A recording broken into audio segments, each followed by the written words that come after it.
Desde que foi lançado, o Bitcoin já tem 15 anos de idade. Foi lançado em 2009 e hoje acumula a experiência de um adolescente, ou seja, tem muitos anos de vida ainda. O Bitcoin no início da sua trajetória teve bastante dificuldade de ser apresentado ao mundo. Afinal de contas, se você quisesse comprar Bitcoin, você precisava de alguém que quisesse vender Bitcoin. O famoso peer-to-peer. Não tínhamos corretoras na época, mas não demorou muitos anos para as primeiras corretoras dar seus pitacos no mundo das criptomoedas. Corretoras bem rudimentar começou a surgir em meados de 2015, 2016, algumas até um pouquinho antes já começaram a fazer as suas primeiras transações de Bitcoin. Claro que na época era tudo muito precário.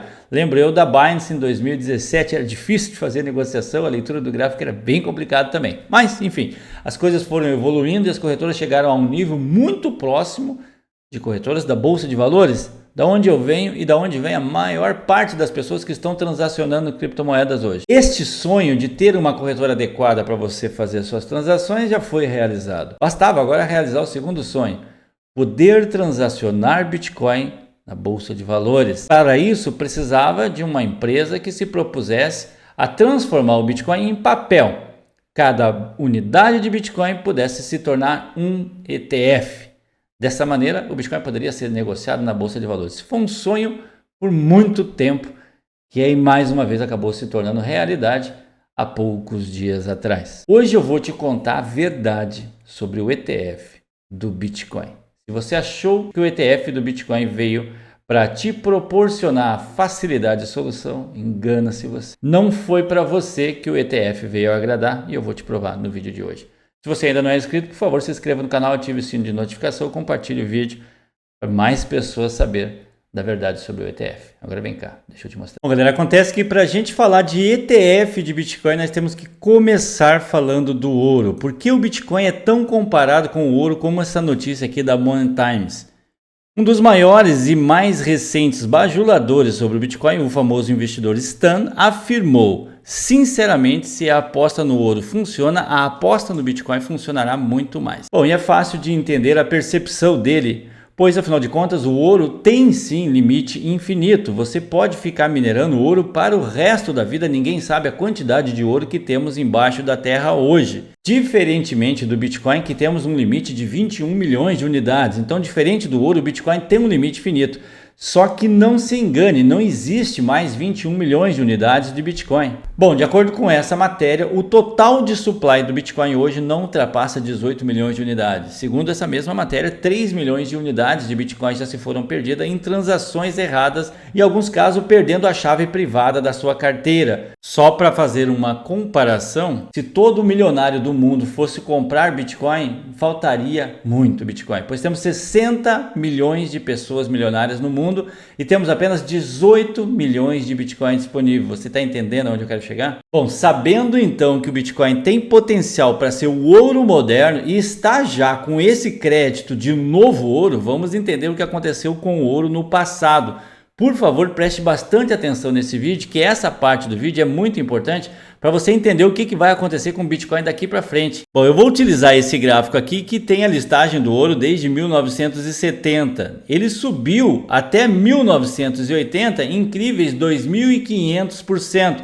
Chegando em 1980 a valer 844 pontos. Foi a maior alta da história do ouro que se tem notícia. Só que alguma coisa em 1980 aconteceu, galera. Presta bastante atenção nisso daqui, que isso aqui é bem interessante, que o ouro começou a cair. De 840, ele passou 23 anos em queda. Nesses 23 anos, o ouro caiu por 8.431 dias consecutivos, chegando a ter um total de menos 65% na valorização do ouro. Uma breve pesquisa no Google mostra pra gente que em 1979, ou seja, exatamente na alta histórica do ouro, começou o garimpo da Serra Pelada, que ao longo dos próximos 15 anos, esse garimpo proporcionou para o Brasil a quantidade de 42 mil toneladas de ouro. Isso quase que dobrou a quantidade de ouro existente. Se dobra a quantidade, o que acontece com o preço? Exatamente. Você aumenta a oferta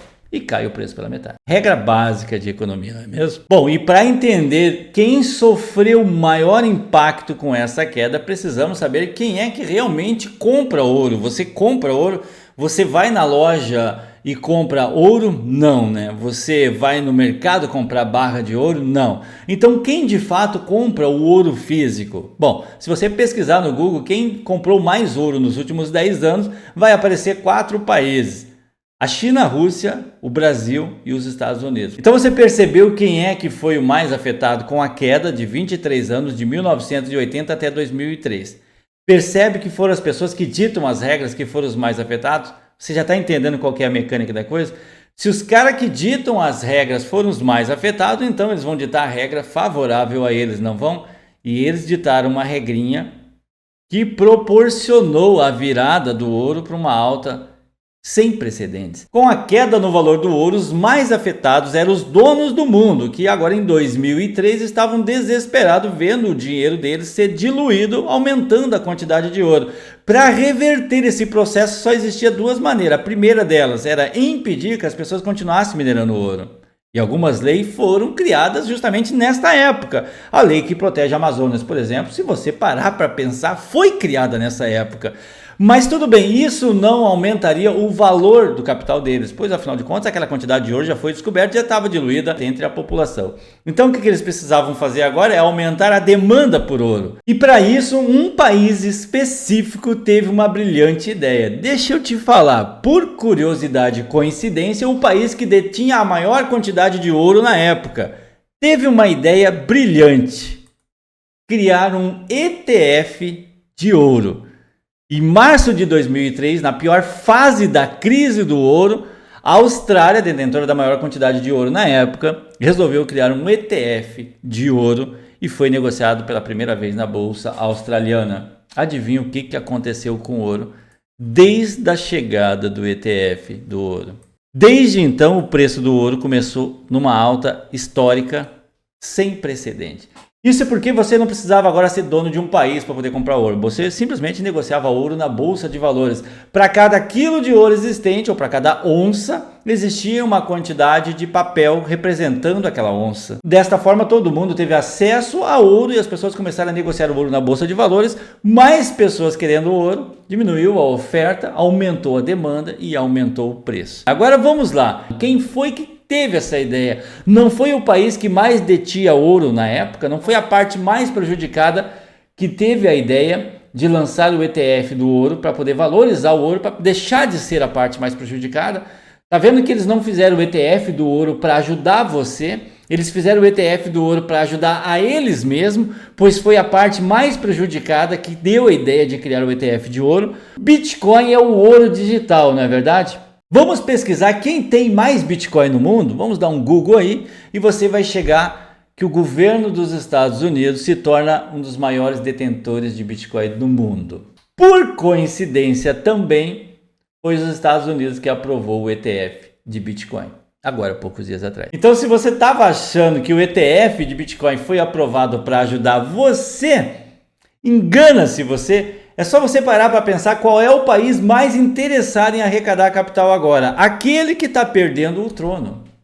É o país que mais precisa arrecadar capital agora. É o país que sempre foi o líder da nação toda da Terra e agora está perdendo o trono para a China. Justamente por questões financeiras. Sendo assim, os americanos desesperados por voltar a ser a maior potência mundial, tanto financeira quanto bélica, aprovaram o ETF do Bitcoin. Suponha-se que eles tenham a maior quantidade de Bitcoin do mundo, mas acredito eu que eles têm muito mais do que acreditam se ter. Pois, afinal de contas, os americanos sempre estiveram por trás das apreensões de Bitcoin de todo o globo terrestre. E não se tem notícia de venda feita pelo FBI. E antes de você me dizer, Sandro, mas o Bitcoin começou a cair exatamente no dia que foi aprovado o ETF, então vai dar errado com o Bitcoin. Vamos ver como é que foi quando foi aprovado o ETF de ouro? Vamos lá. Dá uma olhadinha na data ali embaixo. Eu coloquei uma linha que vai mostrar pra gente a data da linha lá, ó. Então, conforme mexe com ela, vai alterando a data, tá? Vamos colocar ali finalzinho de fevereiro, início de março. Pronto.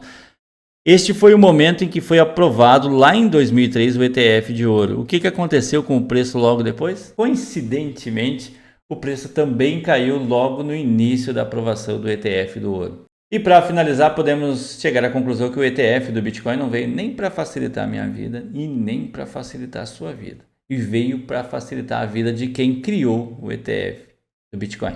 E se você gostou desse vídeo, compartilhe, segue a gente no Instagram, @bitbruxo, deixe o seu joinha e se inscreva no canal para mais vídeos como esse. Tamo junto.